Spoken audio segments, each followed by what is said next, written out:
Hello students, कैसे हैं आप सब। मैं अमित सर आप सभी का स्वागत करता हूं आपके अपने यूट्यूब चैनल वेदांता कॉमर्स के ऊपर। ये हमारा इंट्रोडक्शन ऑफ अकाउंटिंग के ऊपर वीडियो नंबर 3, यानी कि ये वीडियो स्पेशली उन लोगों के लिए है जो अभी अभी रिसेंटली अकाउंट्स पढ़ना स्टार्ट किए हैं और उनको बहुत ही बेसिक नॉलेज है या फिर इवन कुछ नहीं जाते अकाउंटिंग के बारे में।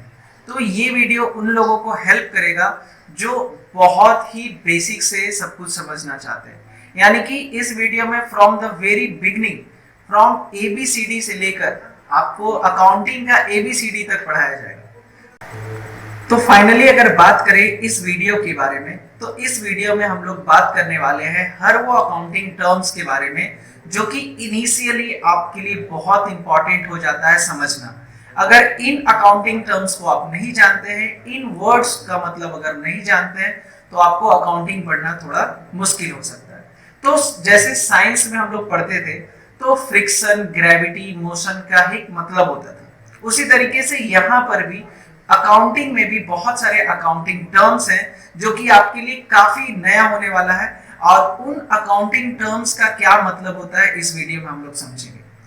इस वीडियो में जो भी नोट्स आपको दिख रहा है, आपको जो दिखेगा वो उसका लिंक हम डिस्क्रिप्शन बॉक्स में मेंशन कर देंगे, जहां से आप उसको डाउनलोड करके आप उसको नोट डाउन कर सकते हैं अपने बुक में या फिर अपने कॉपी में। तो जिससे आपको याद रहेगा कि जो कुछ भी आप पढ़ रहे हो वो फ्यूचर में भी आप उसको रिवाइज कर सकोगे, है ना। तो चलिए शुरू करते हैं। तो अगर बात करें बेसिक अकाउंटिंग टर्म्स की, तो बेसिक अकाउंटिंग टर्म्स में हमारा सबसे पहला पॉइंट है, एक मिनट पहले थोड़ा सा कलर, हाँ, बिजनेस ट्रांजैक्शन। सबसे पहला बिजनेस ट्रांजैक्शन। बिजनेस ट्रांजैक्शन मतलब क्या होता है? बिजनेस ट्रांजैक्शन मींस हर वो ट्रांजैक्शन जो बिजनेस में परफॉर्म किया जाता है, हर वो बिजनेस एक्टिविटी जो बिजनेस में परफॉर्म किया जाता है, उसको हम लोग अकाउंटिंग टर्म में बोलते हैं बिजनेस ट्रांजैक्शन। बिजनेस ट्रांजैक्शन जब तक नहीं होगा तब तक आप अकाउंटिंग कर ही नहीं सकते। आपको अकाउंटिंग करने के लिए बिजनेस ट्रांजैक्शन करना बहुत जरूरी है। यानी कि भाई जब तक ट्रांजैक्शन ही नहीं हो रहा, बिजनेस में लेन देन ही नहीं हो रहा है, आप परचेज नहीं किए, सेल नहीं किए, तो फिर ट्रांजैक्शन का एंट्री क्या करोगे? तो सबसे इंपॉर्टेंट क्या हो जाता है? Business transaction. Business transaction are those activities of business which involve transfer of money और गुड्स, है ना। आप क्या करते हो बिजनेस ट्रांजैक्शन में? गुड्स का लेन देन करते हैं एंड मनी का ट्रांसफर करते हैं। जैसे हम दुकानदार हैं, आप मेरे पास आए एज अ बायर, मेरे पास कुछ गुड्स आप परचेज किए, तो आप मेरे को पेमेंट किए, हम आपको गुड्स दिए, तो ये क्या हो गया? एक बिजनेस ट्रांजैक्शन हो गया जिसमें हम मनी लिए आपसे और बदले में हम आपको गुड्स या फिर सर्विसेज दिए। सर्विसेज कहाँ पे होता है? जैसे बैंक हो गया, होटल हो गया, साइबर कैफे हो गया, जहां पे आप जाते हैं उसका सर्विसेज लेते हैं और उसको पेमेंट करते हैं बिटवीन 2 पर्सन और 2 अकाउंट्स, है ना।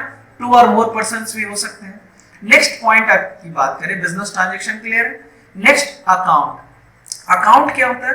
अकाउंट वो जगह होता है जहां पर आप एक बंदे से रिलेटेड सारे इंफॉर्मेशन को लिखते हुए चलो। जैसे मान लीजिए हम आपके यहाँ परचेज किए कुछ, या फिर मैं दुकानदार हूं, आप मेरे पास आए एज अ बायर परचेज कर रहे हैं, आप रेगुलरली परचेज करते हैं इसलिए आपका उधार खाता भी चलता है। तो उधार खाता में होगा क्या कि हम अपने बुक्स ऑफ अकाउंट्स में हम एक डायरी मेंटेन करेंगे और डायरी में एक पेज में तुम्हारा नाम लिखेंगे और उस नाम के नीचे तुम जो कुछ भी खरीदोगे वो सब हम एक जगह मेंशन करते चले जाएंगे। तो इससे होगा क्या कि कभी भी आपसे रिलेटेड कोई भी इंफॉर्मेशन चाहिए कि कितना आपसे लेना है या फिर कौन सा सामान आप खरीदे हो, कोई भी इंफॉर्मेशन चाहिए, तो हम उस पेज को पलटेंगे और हमको पता चल जाएगा कि आप कितने का बाय किए, कितने का सेल किए हैं, है ना।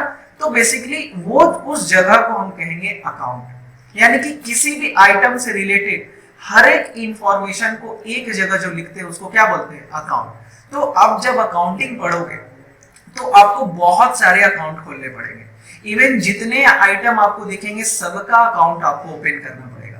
तो अकाउंटिंग की बात करें तो अकाउंटिंग क्या कर रहा है? Accounting is a summary of all the relevant business transaction.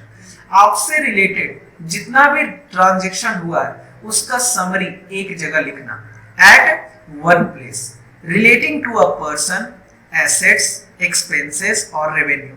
ये एसेट्स क्या होता है आपको अभी जस्ट पता चलेगा आगे, है ना। Income name under one heading, एक हेडिंग के अंदर में, जैसे कोई मेरे पास प्रॉपर्टी है या फिर हम आपको कुछ बेचे या फिर हम कुछ खर्च किए रेंट के तौर पे, तो रेंट का एक पेज बना लें और रेंट से रिलेटेड जितना भी इंफॉर्मेशन रहेगा हम रेंट के पेज में लिखेंगे। तो इससे क्या होगा, रेंट का हम अकाउंट खोल लिए और रेंट का अकाउंट खोलने के बाद हुआ क्या कि हम सारा इंफॉर्मेशन एक जगह लिखते चले गए। जैसे अगर सिंप्लिसिटी की बात करें तो जितने भी अकाउंट होते हैं वो टी शेप में होते हैं, दो साइड होता है, आपको अभी ज्यादा क्लियरिटी नहीं देगा, बस हम आपके फिगर के लिए बता रहे हैं कि आपको एक अंडरस्टैंडिंग मिल जाए। रेंट अकाउंट, और ये दो साइड है, डेबिट साइड और क्रेडिट साइड, दोनों जगह हम लोग इंफॉर्मेशन पुट करते हैं। कैसे पुट करते हैं, क्या सिस्टम होता है, क्या रूल्स एंड रेगुलेशन होता है, वो बात की बात है। बस सिंपली आपको ये समझ में आना चाहिए अकाउंट मतलब क्या होता है, किसी भी आइटम से रिलेटेड हर एक इंफॉर्मेशन को एक जगह लिखना, उसको हम लोग क्या बोलते हैं, अकाउंट बोलते हैं, है ना। नेक्स्ट कैपिटल, कैपिटल क्या होता है, कैपिटल कहने का मतलब कोई भी बिजनेसमैन जब बिजनेस स्टार्ट करता है तो सबसे पहले उसको पैसा लगाना पड़ता है, जिसको हम लोग हिंदी में बोलते हैं पूंजी। तो पूंजी को ही हम लोग अकाउंटिंग टर्म में बोलते हैं कैपिटल, यानी कि ओनर ऑफ द बिजनेस जो भी पैसा लगाया है इनिशियली अपने बिजनेस में, उसको हम लोग क्या बोलते हैं, कैपिटल। पूंजी को हम लोग क्या बोलते हैं, कैपिटल बोलते हैं। अच्छा, ये कैपिटल जो है ना किसी भी फॉर्म में हो सकता है। जैसे हम स्टार्टिंग में बिजनेस चला रहे थे, स्टार्ट किए और हम मेरे पास था कुछ कैश और मेरे बिजनेस में फर्नीचर का जरूरत था, हम अपने घर का फर्नीचर बिजनेस में लगा दिए। तो वो फर्नीचर मेरे बिजनेस में एक वैन था, उस वैन को भी हम अपने बिजनेस में यूज करने लगे। तो मान लीजिए कैपिटल 1 लाख रुपीस लगाए, फर्नीचर 20,000 का था एंड वैन 3 लाख का था। तो टोटल अगर हम बात करें हम अपने बिजनेस में इनिशियली कितना लगाए, तो 4,20,000 रुपीस लगाए। तो इस तरीके से क्या होगा, इस तरीके से आपको समझ में आ रहा है कि कहीं ना कहीं कैपिटल जो है वो, कैपिटल जो है वो किसी भी फॉर्म में हो सकता है, वो कैश के फॉर्म में भी हो सकता है, गुड्स के फॉर्म में भी हो सकता है। तो कैपिटल बेसिकली क्या होता है, आप फर्स्ट टाइम जो बिजनेस में as a owner first time जो आप अपने बिजनेस में लगाए हो, उसको हम लोग क्या बोलते हैं, कैपिटल बोलते हैं। नेक्स्ट हमारा टर्म है, आप इसको एक बार रिलेट भी कर देते हैं। It refers to the amount invested by the proprietor. Proprietor मतलब होता है ओनर, है ना। अभी आपको बहुत सारे नए नए टर्म सीखने को मिलेंगे। प्रोप्राइटर मतलब होता है owner of the business. Business enterprises, है ना। Amount invested by the proprietor in the business enterprises, business में जो ओनर इन्वेस्ट किया उसको हम लोग क्या बोलते हैं, capital. Amount may be in the form of cash, goods और एसेट्स। एसेट्स क्या होता है, हर वो चीज जो आपको बिजनेस करने में हेल्प करे उसको हम लोग एसेट्स बोलते हैं। आगे इसके बारे में पढ़ना है। नेक्स्ट पॉइंट है हमारा ड्राइंग। ड्राइंग मतलब क्या होता है, ड्राइंग मतलब स्केचिंग नहीं होता। आप लोग ड्राइंग मतलब स्केचिंग जानते होंगे, मगर यहाँ पर अकाउंटिंग में ड्राइंग का मतलब होता है विड्रॉवल ऑफ मनी। अब जैसे मैं अपने बिजनेस में पैसा लगाया 5 लाख रुपए, अब मैं बिजनेस चला रहा हूँ, तो जाहिर सी बात है जितने भी ट्रांजेक्शन होंगे उसका रिकॉर्डिंग करेंगे। तो ये भी तो हो सकता है कि कुछ हमको पर्सनल यूज के लिए पैसे का जरूरत है घर पे, अब बिजनेस चला रहे तो घर चलाने के लिए पैसा तो चाहिए ना, बीवी के लिए कुछ खरीदना है, बच्चों के लिए कुछ खरीदना है, तो कहीं ना कहीं वो पैसे का तो रिक्वायरमेंट होगा और वो पैसा हम कहाँ से लाएंगे, अपने बिजनेस से लाएंगे। तो बिजनेस कहता है कि 1 रुपए का भी लेन देन होगा, चाहे वो ओनर है चाहे कोई भी है, आप खुद क्यों ना पैसा निकाल रहे हो, ओनर खुद क्यों ना पैसा निकाल रहा है, उसका अकाउंटिंग होना चाहिए। यानी कि ड्राइंग किसको बोलते हैं, ओनर जो पर्सनल यूज के लिए पैसा निकालता है उसको हम लोग ड्राइंग बोलते हैं। यानी कि कल को आप अगर आप अपना बिजनेस स्टार्ट करते हैं और उस बिजनेस से कुछ पैसा आप निकालते हैं, तो अगर आप अपने बिजनेस का प्रॉपर अकाउंटिंग करते हैं तो उसका भी एंट्री आपको करना पड़ेगा और उसको हम लोग क्या बोलेंगे, ड्राइंग। ड्राइंग ऑफ मनी या फिर ड्राइंग ऑफ कैश। अब देखिए ड्राइंग दो तरीके से हो सकता है, या तो आप अपने गुड्स, आप अपने दुकान का कुछ गुड्स निकाल लिए, ये भी ड्राइंग हो जाएगा, या फिर आप अपने दुकान से कुछ पैसा निकाल लिए, वो भी क्या हो जाएगा, ड्राइंग हो जाएगा। तो बेसिकली ड्राइंग मतलब पर्सनल यूज के लिए कुछ आप अपने बिजनेस से अगर निकाल रहे हैं तो उसको क्या बोलेंगे, ड्राइंग बोलेंगे। देखिए पॉइंट क्या कह रहा है, एनी कैश और the value of goods withdrawn by the owner for personal use, है ना। पर्सनल यूज के लिए अगर कुछ गुड्स आप कैश निकालते हैं तो उसको क्या बोलेंगे, ड्राइंग बोलेंगे। नेक्स्ट टर्म है हमारा लाइबिलिटी। लाइबिलिटी क्या होता है? लाइबिलिटी कहने का मतलब होता है कर्ज। लाइबिलिटी मतलब कर्ज, और कर्ज मतलब फाइनेंशियल ऑब्लिगेशन। Financial obligation. अब ये फाइनेंशियल ऑब्लिगेशन क्या होता है? मतलब जहां पर देनदारी बनती है। जैसे आप बिजनेस कर रहे थे और बिजनेस के लिए कुछ पैसा घटा और बैंक से आप लोन ले लिए, किसी से आप उधार ले लिए, तो ये सारी चीज आपके लिए क्या हो जाएंगे? लाइबिलिटी। जहां पर देनदारी की बात आती है, जहां पर आपको फ्यूचर में पेमेंट करना पड़ेगा, जहां पर आपको फ्यूचर में पेमेंट करना पड़ेगा, उसको हम लोग क्या बोलते हैं? लाइबिलिटी बोलते हैं, है ना। अब जाहिर सी बात है, आप बिजनेस चला रहे हो तो उधार तो लेन देन चलते रहता है। अब जितना भी उधार लेंगे, क्या याद रख पाते हैं? नहीं रख पाएंगे, तो कहीं ना कहीं उसको मेंशन करेंगे। और वो जो चीज आप किसी से उधार लिए हैं, उसको हम लोग क्या बोलेंगे? उसको हम लोग लाइबिलिटी बोलेंगे। फॉर एग्जाम्पल देखिए क्या कह रहा है, it refers to the financial obligation of business. Financial obligation कहने का मतलब जहां पर पैसे आपको फ्यूचर में देना पड़ेगा। This denote the amount which business ओज टू द अदर। ओज टू द अदर कहने का मतलब ये वो अमाउंट होता है जो बिजनेस को किसी और को देना है ना। अच्छा, जब आप अकाउंटिंग करते हैं तो आपको ये भी ध्यान में रखना है, owner and business are two different person. Owner and business अलग है। ओनर से ही बिजनेस चल रहा है, ओनर के बिना बिजनेस नहीं चलता। पर अकाउंटिंग कहता है जब आप अकाउंटिंग कर रहे हैं अपने बिजनेस का, तो आप अपने बिजनेस का अकाउंटिंग करने वक्त अपने बिजनेस का हिसाब किताब अलग रखेंगे और ओनर का हिसाब किताब अलग रखेंगे। इससे क्या होगा कि आपका ट्रांजैक्शन क्या है और बिजनेस का ट्रांजैक्शन क्या है, वो डिफरेंशिएट कर पाओगे। एग्जाम्पल क्या होगा लायबिलिटी का? Loan from the bank. आप बैंक से अगर लोन लेते हैं तो वो हो जाएगा। Creditor bills payable. क्रेडिटर, आप किसी से उधार खरीदे तो उसको क्रेडिटर बोलते हैं। आउटस्टैंडिंग सैलरी, मान लीजिए कोई वर्कर आपके यहाँ काम कर रहा है और उस वर्कर को आप सैलरी नहीं दिए, तो वो भी आपके लिए क्या हो जाएगा, है ना, उसको कहेंगे सैलरी बाकी है। सैलरी बाकी है, और इसी बाकी को हम लोग अकाउंटिंग टर्म में बोलते हैं आउटस्टैंडिंग। क्या बोलते हैं? आउटस्टैंडिंग बोलते हैं, है ना।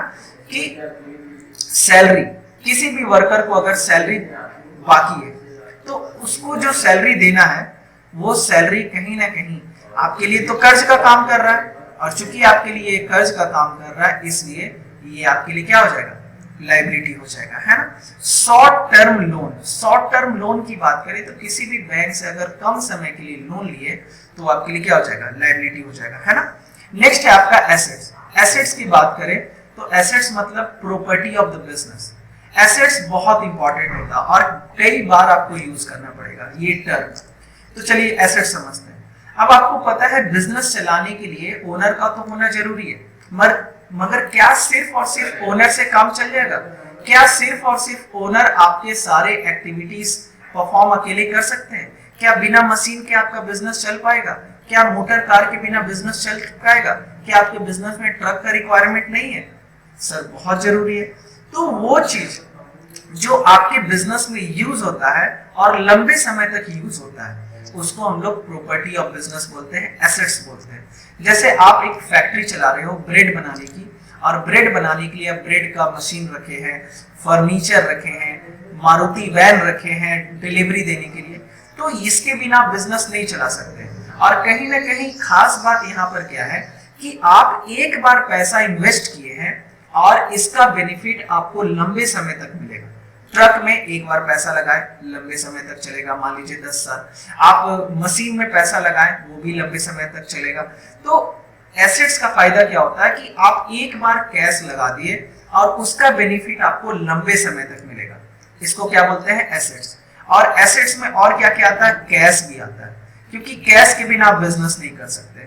और वो चीज एसेट्स में वहां पर भी उसको भी बोलते हैं जहां पर आपको किसी से पैसा लेना है। यानी कि आप मान लीजिए किसी को उधार बेचे, तो उस कस्टमर से आपको पैसा लेना है, तो आप उस कस्टमर को बोलेंगे डेटर। और ये डेटर किसके कैटेगरी में आएगा? ये डेटर कैटेगरी में आएगा, एसेट्स के कैटेगरी में, है ना। तो ये आपको और क्लियरिटी देगा, इसको हम लोग अच्छे से समझेंगे आगे। नेक्स्ट आपका बात करें तो ये पॉइंट को हम समझते हैं। क्या कह रहा है?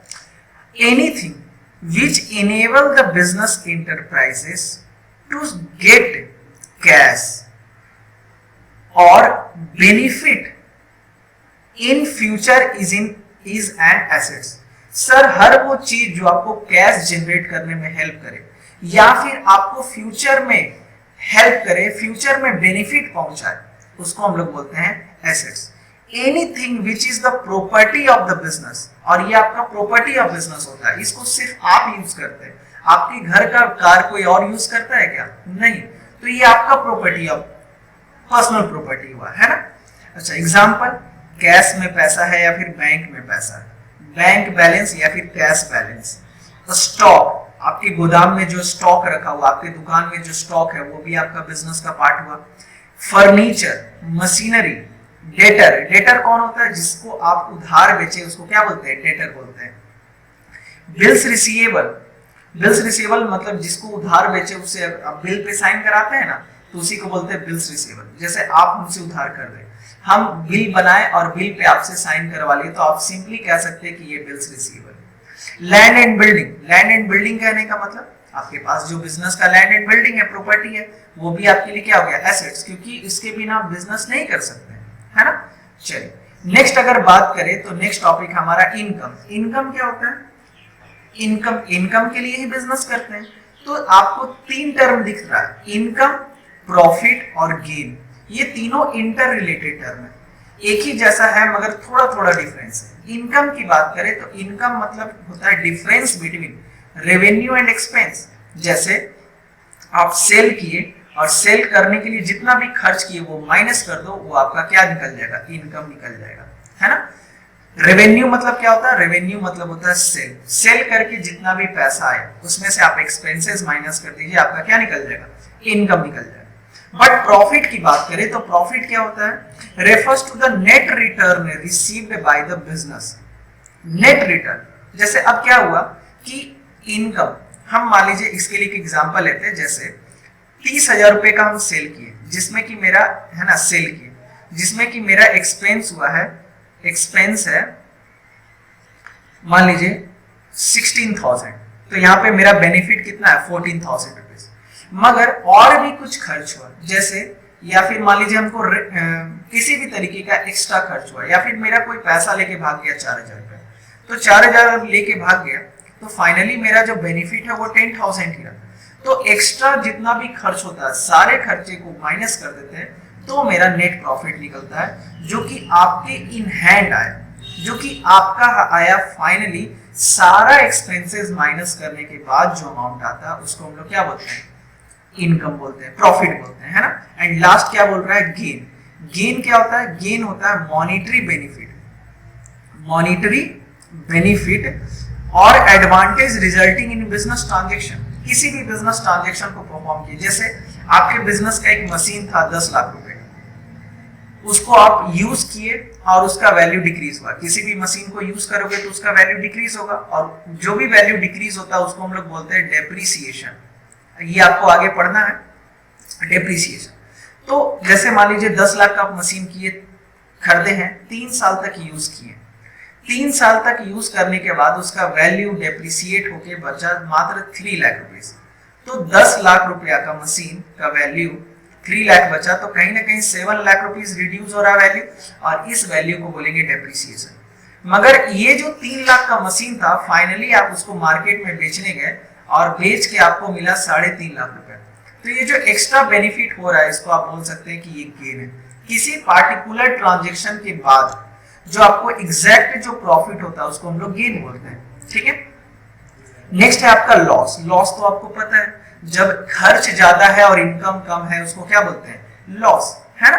देखिए पॉइंट क्या कह रहा है, refers generally, loss really means something against which the firm received no profit. Sir वो ट्रांजेक्शन जिसके कारण किसी भी तरीके का प्रॉफिट नहीं हुआ उसको क्या बोलते हैं? लॉस, है ना। Next purchase. परचेस क्या होता है? तो आप बिजनेस चला रहे हो, तो बिजनेस चला रहे हो तो जाहिर सी बात है आप कुछ ना कुछ परचेस करोगे। तो परचेस 2 तरीके का चीज होता है, एक वो जो आप रीसेल करने के लिए परचेस कर रहे हैं, और एक वो जो आप अपने बिजनेस में यूज कर रहे हैं। तो जैसे आपका बिजनेस है ब्रेड बनाने का, फैक्ट्री चला रहे हैं, तो आप आटा, चीनी, ऑयल जो खरीदोगे वो आप रीसेल पर्पस के लिए खरीदोगे, है ना। आप उसको रीसेल करेंगे, उसको मैन्युफैक्चर करके प्रोसेस करके रीसेल करेंगे। तो चूंकि इसको आप रीसेल करने के लिए करते हैं, इसलिए आप उसको क्या बोलेंगे, परचेज बोलेंगे, है ना। बट अगर आप कंप्यूटर अपने बिजनेस में खरीद रहे हैं तो इसको आप परचेज तो बोल सकते हैं, मगर परचेज ऑफ गुड्स नहीं बोल सकते हैं, है ना। Purchase of goods and purchase का क्या मतलब होता है, आप अगर वो चीज खरीद रहे हैं जो आप अपने बिजनेस में यूज करके प्रोसेस करके उसको दोबारा बेच देंगे तो उसको हम लोग बोलेंगे परचेज ऑफ गुड्स। पर अगर आप वो चीज परचेज कर रहे हैं जिसको आप रीसेल नहीं करने वाले हैं, आप बेसिकली उसको अपने बिजनेस में लगातार यूज करेंगे मगर बेचेंगे नहीं, उसको हम लोग गुड्स नहीं बोलते हैं। तो वही कह रहा है, देखिए, purchase refers to the amount of goods about about नहीं होगा एक्चुअली, यहाँ पे बाउट होगा, है ना। बाउट मतलब परचेज करना buy a business for resale और for the use of production process. वो चीज जो प्रोडक्शन प्रोसेस में यूज करने के लिए या फिर रीसेल करने के लिए, जैसे मान लीजिए मेरा इलेक्ट्रिक दुकान है, हम बल्ब आयरन, टीवी, कूलर ये सब खरीदें और उसको हम लोग फिर बेच देंगे, तो कहीं ना कहीं ये क्या हो जाएगा, ये आपके लिए परचेज आइटम हो जाएगा, है ना। चलिए नेक्स्ट अगर पॉइंट की बात करें, ये बस इतना ही है। परचेज रिटर्न क्या होता है, परचेज किया हुआ चीज कभी कभी डिफेक्टिव निकल जाता है ना। जैसे हम इलेक्ट्रीशियन है, इलेक्ट्रिक का दुकान चलाते हैं और कुछ हम परचेज किए, तो हो सकता है कि वो डिफेक्टिव निकल जाए। तो अगर वो डिफेक्टिव निकल गया तो उसको रिटर्न करेंगे, तो उसी को क्या बोलेंगे, purchase return. When the goods purchase return to supplier due to any reason like defective quality not as per sample, तो उसको क्या बोलेंगे, परचेज रिटर्न। सेल क्या होता है, किसी भी गुड्स को आप अपने कस्टमर को जब बेचते हैं तो उसको क्या बोलते हैं, सेल बोलते हैं। आपको बाखूबी पता है ये सब बात। Sales refers to the amount of goods sold that are already bought. वो गुड्स जो आप पहले परचेस कर चुके थे उसको किसी और को बेचे तो इसको क्या कहेंगे, सेल्स। एंड सेल्स रिटर्न क्या होता है, आपका कस्टमर आपसे जो खरीदा, यानी कि मान लीजिए हम सेलर हैं और आप कुछ हमसे आके आप खरीदे, तो जब आप हमसे खरीदे तो उसको हम बोलेंगे सेल, कि हम आपको सेल किए, मगर वो चूंकि गुड्स डिफेक्टिव था आप मेरे को आके रिटर्न कर दिए, तो हम इसको बोलेंगे सेल्स रिटर्न। डेटर, नेक्स्ट क्या है, डेटर एंड क्रेडिटर। इसको समझते हैं थोड़ा एक फिगर से। जैसे मान लीजिए ये बिजनेस है, ठीक है, और ये एक बंदा है इधर और ये एक बंदा है इधर, ठीक है। अब ये क्या है, ये है बिजनेस। अब बिजनेस की बात करें तो बिजनेस का काम क्या होता है, लेन देन करना। तो मान लीजिए बिजनेस इसको कुछ दिया, क्या दिया, गुड्स दिया, पर ये बंदा, बिजनेस इसको गुड्स दिया पर ये बंदा, और ये बंदा क्या किया, परचेस किया। ये क्या किया है, परचेस किया। तो चूंकि ये परचेस किया और ये गुड्स खरीदा है बिजनेस से और ये पैसा नहीं दिया, इसको बदले में क्या देना चाहिए था, कैश देना चाहिए था, मगर ये बंदा कैश नहीं दिया, बोला कि सर आप बाद में ले लीजिएगा पैसा, आप बाद में ले लीजिएगा, आप खाता में लिख लो। तो आई एज अ बिजनेसमैन हम इसको क्या बोलेंगे, हम इसको बोलेंगे कि आप मेरे डेटर हो। क्या हो, आप मेरे डेटर, क्योंकि आपसे हमको पैसा लेना है, पैसा लेना है ना, पैसा लेना है।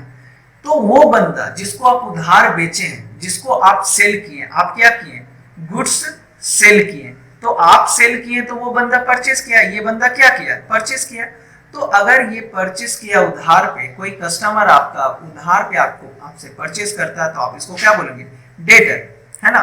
When goods are sold on credit, उधार पे जब हम लोग बेचते हैं, मगर ये बंदा है, ये आपका सप्लायर है। ये कौन है, आपका सप्लायर है, ये आपको गुड्स सप्लाई करता है। तो ये आपको गुड्स दिया, ये आपको गुड्स दिया, तो बदले में हमको पैसा देना चाहिए था, मगर हम कैश इसको नहीं दिए, कैश नहीं दिए। तो चूंकि कैश नहीं दिए तो हमको फ्यूचर में पे करना पड़ेगा, तो इसको हम बोलेंगे क्रेडिटर। क्या बोलेंगे, क्रेडिटर बोलेंगे। तो बस यही फंडा है क्रेडिटर और डेटर का। क्रेडिटर कौन होता है, सर वो बंदा, सिंपल सा फंडा है, एकदम क्लियर रखिए। हम दुकानदार हैं, हम आपसे कुछ उधार खरीदे, आप बड़े बड़े महाजन हो, आपसे हम कुछ कुछ उधार खरीदते रहते हैं और उसी गुड्स को हम किसी और कस्टमर को बेच देते हैं। तो चूंकि हम आपसे खरीदे हैं तो फ्यूचर में हमको पैसा देना पड़ेगा, इसलिए हम आपको बोलेंगे क्रेडिटर। क्या बोलेंगे? क्रेडिटर। यानी कि मेरे ऊपर कर्ज है। मगर डेटर की बात करें, डेटर किससे रिलेटेड होता है? कस्टमर से रिलेटेड। आप एज अ कस्टमर मेरे यहाँ आए और कुछ हमसे उधार खरीदे और बोले कि बाद में पैसा दे देंगे, तो हम आपको क्या बोलेंगे? डेटर। तो यहाँ पर जो भी हम सोच रहे हैं वो किसके पॉइंट ऑफ व्यू से सोच रहे हैं? दुकानदार के पॉइंट ऑफ व्यू से। यानी कि जब आप अकाउंटिंग कर रहे होते हो तो उसको सरल शब्द में समझने के लिए आप दुकानदार बन जाइए। अगर आप एज अ बिजनेसमैन सोचते हो तो आपके लिए अकाउंटिंग और भी इजी हो जाता है ना? तो चलिए डेटर का डेफिनेशन देखते हैं। Debtor, the term debtor represents those person और the firm to whom goods have been sold or services had been rendered। Goods, वो बंदा, वो फर्म, वो दुकान जहां पर गुड्स बेचा जा चुका है on credit and the payment has not been received from them, और उस बंदे से अभी तक पेमेंट नहीं मिला। नेक्स्ट अगर हम लोग बात करें क्रेडिटर की, तो क्रेडिटर मतलब क्या होता है कि वो बंदा जिससे गुड्स तो परचेस कर दिए हैं, सर्विस तो ले ली है, पर पैसा नहीं दिए, दुकानदार नहीं दिया है। The term creditor represents those person from whom the goods have been purchased or the services procured, procured मतलब लेना, and services देना मतलब rendered। जब तुम एज अ कस्टमर कहीं गए और किसी होटल में खाना खाए तो आप कहोगे सर्विसेज प्रोक्योर्ड, आप प्रोक्योर कर चुके हैं, और हम आपको सर्विस दिए हैं यानी कि हम बोलेंगे सर्विस रेंडर्ड, है ना? तो ये सब टर्म्स है जो कि आपको बहुत हेल्प करेगा और नए नए टर्म्स को आप सीख रहे हैं। Credit and the payment has not been made to them, आप अभी तक उस बंदे को पेमेंट नहीं किए। नेक्स्ट है गुड्स। गुड्स क्या होता है? तो वो चीज जो आप रीसेल करने के लिए परचेस करते हैं उसको बोलते हैं गुड्स, है ना? गुड्स किसको बोलेंगे? अगर आप अपने बिजनेस में कंप्यूटर खरीद रहे हैं तो उस कंप्यूटर को आप बेचोगे नहीं, उसको आप यूज करोगे, और चूंकि आप उसको यूज करोगे इसलिए आप उसको गुड्स नहीं बोलेंगे, आप उसको क्या बोलेंगे? एसेट्स बोलेंगे। तो एक दुकानदार दो चीज खरीदता है, या तो वो एसेट्स खरीदेगा या तो गुड्स खरीदेगा, या तो जो खरीदा उसको यूज करेगा, लगातार बार बार यूज करेगा और बिजनेस को स्मूथली चलाएगा, तो उसको कहेंगे एसेट्स। मगर वो चीज जो आप खरीदे और कुछ दिन के बाद बेच दोगे तो उसको क्या बोलेंगे? गुड्स। तो देखिए पॉइंट क्या कर रहा है। Goods include all those things which are purchased for resale, जिसको हम लोग रीसेल पर्पस के लिए खरीदते हैं, which used for producing the finish goods which are also meant to be sold, जो कि या तो फिनिश गुड्स को प्रोड्यूस करने में हेल्प करेगा, जैसे ब्रेड बना रहे हो तो ब्रेड बनाने के लिए आटा खरीदे, तो आटा को नहीं बेचोगे आप आटा से ब्रेड बना के या बेचोगे, तो कहीं ना कहीं आटा आपके लिए क्या हो गया? गुड्स हो गया, ठीक है? एंट्री क्या होता है?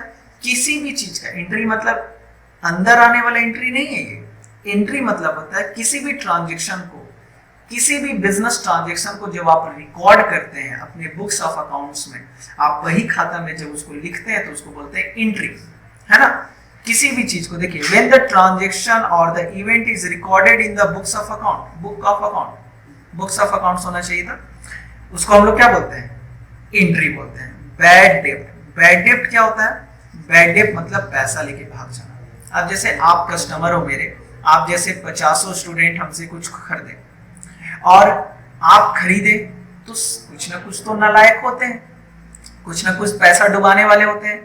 आप में से 4 बच्चों ने पैसा नहीं दिया और रफू चक्कर हो गया, तो कहीं ना कहीं मेरा पैसा तो डूब गया और इसका भी अकाउंटिंग हमको करना पड़ेगा। तो इस चीज को हम लोग क्या बोलते हैं? बैड डेब्ट बोलते हैं।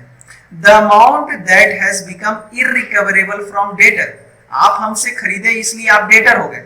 अब चूंकि आप वो पैसा हमको नहीं दिए, आप लेके भाग गए, आप रफू चक्कर हो गए, इसलिए ये क्या हो गया? इररिकवरेबल। तो वो पैसा जो दुकानदार का डूब जाता है उसको हम लोग क्या बोलते हैं? डेटर बोलते हैं, बैड डेब्ट बोलते हैं।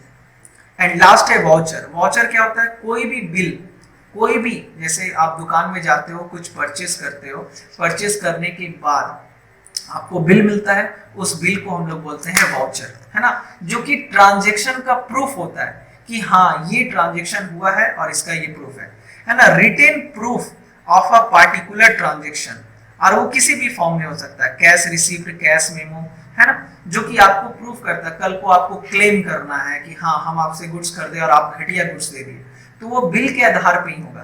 तो बिल को आप कह सकते हैं, बिल को आप कह सकते हैं क्या, वाउचर। तो इस वीडियो में बस इतना ही।